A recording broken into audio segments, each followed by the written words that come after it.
여러분 반갑습니다. 이 채널에서는 성경적인 거듭남, 물러나는 부분에 대해서 말씀을 드리고 있습니다. 오늘은 성경 속의 구속사는 물의 역사다. 홍해바다에서 침례받은 이스라엘 백성들이라는 제목으로 말씀을 드리도록 하겠습니다. 여러분, 이스라엘 백성들이 홍해바다에서 침례를 받았다고 하니까 조금 의아스러우실 수가 있을 거예요. 언제 받았지? 정말 받았나? 성경에 그런 기록이 있나?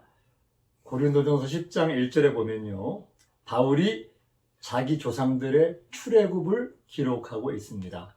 출애굽이라는 얘기는 우리가 복음적으로 성경을 볼 때 이 세상에서 애굽이라는 죄악된 세상, 이 땅에서 가나안 땅을 가는 과정에 애굽을 나오고 그리고 홍해바다를 건너고 그리고 불과 구름 기둥의 인도를 받으면서 광야에서 생수를 마시면서 광야길을 끊임없이 가나안 땅으로 간 것을 알 수가 있습니다. 이 부분은 바로 우리가 영적으로 하나님을 섬기는 이 시대 새 언약 사람들도 이스라엘 백성들이 애굽을 나와서 가나안 땅 가는 과정과 똑같이 우리도 이 세상에 이 땅을 나와서 우리가 하나님 나라에 들어가는, 이스라엘 사람들은 육체의 그런 가나안 땅을 들어갔지만 우리는 하나님 나라에 들어가는 과정은 똑같습니다. 똑같으니까 이 부분 여러분 잘 들어보시기 바랍니다. 바울은 자기 조상의 출애굽을 기록하면서 형제들아 너희가 알지 못하기를 내가 원치 아니하노니 우리 조상들이 다 구름 아래 있고 바다 가운데로 지나며 모세에게 속하여 다 구름과 바다에서 침례를 받고 다 같은 신령한 식물을 먹으며 다 같은 신령한 음료를 마셨으니 이는 저희를 따르는 신령한 반석으로부터 마셨으며 그 반석은 곧 그리스도시라. 이렇게 고린도전서 10장 1절부터 4절까지 기록을 하고 있습니다. 우리 조상들이 모세에게 속해서 구름과 바다에서 침례를 받았다는 거예요. 구약시대에 홍해바다를 건넌 그 엄청난 구속의 사건, 이스라엘 민족의 구원의 그 하나님의 강력한 그 손길의 그 사건을 가지고 바울은 이것이 바로 우리 조상들이 모세에게 속해서 구름과 바다에서 침례를 받은 것이다.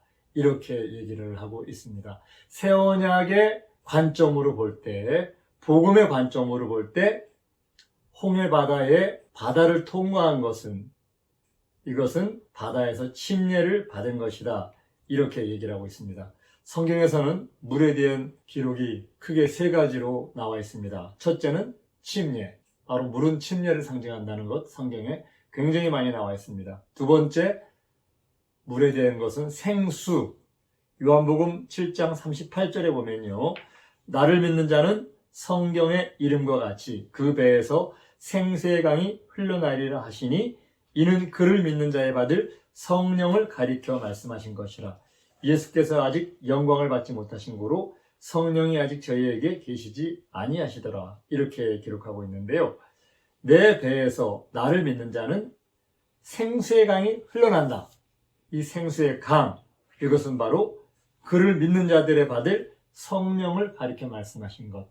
이 생수라는 말 여러 번 나오는데요. 이 생수는 바로 성령을 가리키는데 성경에서 물에 대한 것, 첫째는 침례, 둘째는 성령, 세 번째는 계시록 17장 1절에 보면요, 또 7 대접을 가진 7 천사 중 하나가 와서 내게 말하여 가로되 이리 오라. 많은 물 위에 앉은 큰 음녀에 받을 심판을 내게 보이리라. 이렇게 기록하고 있습니다. 음녀가 많은 물 위에 앉아 있어요. 이 많은 물, 음녀가 앉은 많은 물, 이 물은 바로 이 땅, 이 세상, 열방을 가리키고 있지요. 성경엔 물에 대한 것이 이렇게 세 가지가 나옵니다. 유대인들의 출애굽 역사는 우리 모두가 죄악된 세상을 나와서 하나님 나라에 들어가는 모형입니다. 우리 하나님은 모세를 보내서 유대인들을 구원하시려고 이제 그들에게 10가지 재앙을 내리셨습니다. 바로가 계속 마음이 완악하게 되어서 마지막 장자를 죽이는 재앙까지 그들은 이스라엘 백성들을 보내지 않습니다. 세상의 정사와 권세는 이렇게 엄청난 힘을 갖고 있습니다. 그 하나님의 10가지 재앙에 굴복하지 않습니다. 여러분 마음속에 있는 죄의 소원, 여러분 넉넉히 이기십니까? 그 세상의 죄의 소원, 내 마음속에서 나를 멸망시키려고 하는 죄의 소원, 이거 정말 이길 수가 없습니다. 이기기 너무너무 어렵습니다. 기도하지 아니하면 내 손으로 이길 수 없습니다. 바로 이러한 세상의 정사와 권세, 이것들이 결국은 장자의 죽음을 통해서 애굽에서 이스라엘 백성들은 나오게 됩니다. 바로 유월절 어린 양의 피를 문의 설주와 임방에 바른 집은 이 재앙이 피해간 것을 알 수가 있죠. 유대인들의 출애굽 역사는 크게 3가지입니다. 첫째는 유월절 어린 양의 피를 바른 것, 둘째는 홍해를 건넌 것, 셋째는 불기둥과 구름기둥의 인도를 받고 생수를 마시면서 광야길을 걸어간 것, 이 3가지입니다. 이러한 유월절과 홍해와 구름의 인도를 받고 생수를 마신 사람만이 광야를 통과해서 가나안에 갈 수가 있습니다. 이것은 바로 복음의 그림자인데 우리도 똑같습니다. 우리도 유월절 어린 양의 피를 내 몸에 바르지 않은 사람 절대로 하나님 나라에 들어갈 수 없습니다. 나를 십자가에 죽이지 않은 사람 하나님 나라에 들어갈 수 없습니다. 내 옛사람을 십자가에 죽이고 그 다음에 홍해를 건너지 않은 사람 하나님 나라에 들어갈 수 없습니다. 바로 내가 물에서 침례받아 내 옛사람을 장사하지 않은 사람은 하나님 나라에 갈 수 없습니다.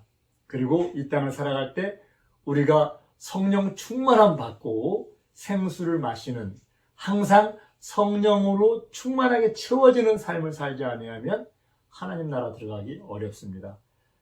이게 3가지, 이것은 우리 모두가 정말 끝까지 지키고 명심해야 될 그런 것들임을 우리는 알고 있습니다. 지금도 구원받는 길은 이 3가지다. 이것이 바로 복음의 그림자다. 성경적인 구원은 이 틀을 절대로 벗어날 수가 없다. 이렇게 여러분 생각하시기를 바랍니다. 이 세상에서 나오지 않은 사람은, 출세상을 하지 않은 사람은, 애굽에서 나오지 않은 사람은 가나안 땅 들어갈 수 없듯이 우리도 마찬가지예요. 이 세상에서 나의 옛사람이 세상을 나오지 않으면 하나님 나라에 들어갈 수 없습니다. 여러분, 이 부분 정말 명심하시기를 바랍니다. 지금 침례에 대해서 말씀을 드리고 있는데요. 이스라엘 백성들은, 사도 바울이 우리 조상들은 모세에게 속해서 구름과 바다에서 침례받았다, 이렇게 얘기를 하고 있습니다. 그러면 지금 이 시대에 우리 침례를 꼭 받아야 될까요? 지금 성경에서 얘기하는 물침례를 성경대로 받는 그런 교회는 이 땅에 아주 적습니다. 거의 없습니다. 저는 성경에서 마지막에 인자의 때 구원받을 자가 왜 이렇게 적은지 저는 성경을 통해서 알 수 있습니다. 왜? 하나님 말씀을 거역하기 때문에 인자의 때 구원받을 자가 없는 겁니다. 침례 받아야 되나요? 안 받아도 되나요? 하나님은 모세를 애굽 땅으로 보내십니다. 애굽 땅으로 보내시는데 모세가 자기는 갈 수 없다고 하니까 하나님이 기적도 보여주시고 막 지팡이 한번 버려봐. 버리니까 뱀이 됐습니다. 꼬리를 잡으니까 다시 지팡이가 됐습니다. 하나님이 내가 너와 함께 한다는 그런 증거를 보여주시는 거예요. 손을 품에 넣어봐. 빼봐. 빼니까 손에 문둥병이 걸렸습니다. 다시 넣어봐. 문둥병이 없어졌습니다. 이런 걸 보면서 내가 너와 함께하고 너는 애굽 가서 내가 너에게 맡긴 일을 할 수 있다는 그런 하나님의 권고가 계속 이제 강력하게 모세에게 오고 있는 거예요. 근데 모세는 저는 말도 할 줄 모릅니다. 그러니까 너 말 잘하는 형 아론 있잖아. 아론이 너가 아론에게 말을 주면 아론이 얘기하면 돼. 이러면서 모세를 이제 애굽 땅으로 보내십니다. 그런데 모세가 이제 준비를 하고 애굽 땅으로 가는데 출애굽기 4장 24절에 야훼께서 길의 숙소에서 모세를 만나셨는데 그를 죽이려고 합니다. 하나님이 모세를 죽이려고 하니까 그 옆에 있는 십보라가 얼마나 놀랬겠습니까? 십보라가 그냥 정신없이 옆에 있는 차돌을 하나 취해가지고 그 아들의 양패를 베어서 모세의 발 앞에 던지며 당신은 참으로 내게 피난팬이로다 하고 얘기를 하니까 하나님이 모세를 놓아주십니다. 모세가 아들이 둘인데 엘리에셀에게는 할례를 했지만 게르솜에게는 할례를 하지 않은 거예요. 아마 십보로가 모세에게 물었을 거예요. 왜 유대인들은 우리 지역 사람하고 달라? 그러니까 모세가 이거는 하나님의 백성되는 표인데 아브라함 자손이라는 언약의 표인데 이 표가 있어야 하나님의 백성인 거고 아브라함의 자손인 거야. 이걸 갖다 할례라고 해. 이렇게 얘기를 아마 한 것 같아요. 그런데 처음에 모세가 첫 아들을 낳을 때는 할례를 줄 만한 상황이 아니었던 것 같아요. 그래서 게르솜에게 할례를 안 한 거예요. 그런데 하나님이 모세를 쓰려고 하시니까 모세가 자신은 할례를 받았지만 자기의 아들에게 할례를 주지 않은 부분에 대해서 하나님은 모세에게 책임을 물으시는 거예요. 창세기에 보면 너희 중 남자는 다 할례를 받으라. 이것이 나와 너희와 너희 후손이 지킬 내 언약이다. 그리고 이것은 너희는 양피를 베어라. 이것이 나와 너희 사이의 언약의 표징이니라. 이렇게 말씀하세요. 할례를 받지 아니한 남자는 백성에게서 끊어진다. 이렇게 말씀하시거든요. 그런데 모세가 자기 아들에게 할례를 주지 않은 거예요. 자, 내 아들에게 할례를 안 준 책임을 물어서 하나님은 모세를 죽이려고 하셨어요. 그런데 모세가 만약에 할례를 받지 않았다고 하면 하나님은 모세를 쓰지도 않으셨을지 몰라요. 내가 아들에게 할례를 안 준 모세도 이렇게 하나님께 엄한 징계를 받았는데 내 몸에 구약시대엔 할례 표가 없으면 유대인이 아니죠. 하나님의 언약을 배반한 사람이죠. 그런데 내 몸에 구원의 표, 침례의 흔적이 없으면 할례하고 비교할 수가 있겠습니까? 침례는 바로 죄사함에 예수님의 장사에 연합하는 것인데 육체의 선민은 표가 없어도 죽었습니다.